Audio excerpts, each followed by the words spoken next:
دیا ہے کہ اے میرے محبوب کی امت اپنے نبی کی قدر کرو.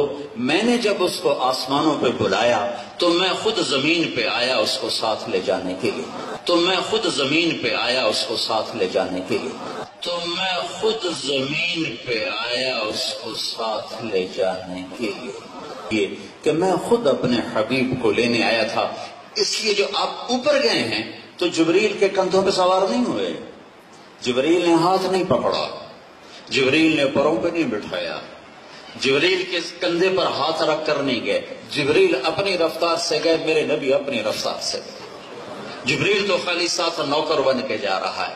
لے جانے والا کون ہے؟ اللہ نے کہا میں خود آیا ہوں، آجا میرے ساتھ آ چل.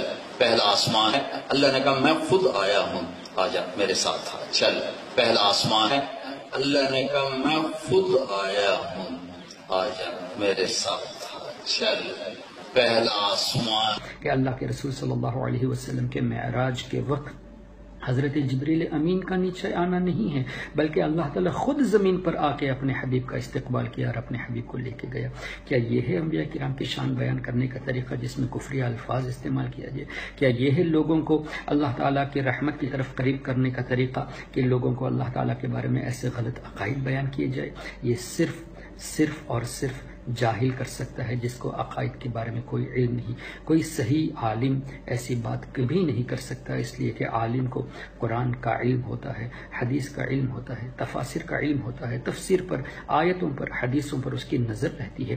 کس طرح الفاظ استعمال کرنا یہ ان کی نظروں میں رہتے ہیں. لیکن افسوس طارق جمیل صاحب نے ایسے الفاظ استعمال کر دیے جس سے اندازہ یہ ہوتا ہے کہ اس کو یعنی طارق جمیل کو اللہ پر بیسک بلیف تک نہیں معلوم.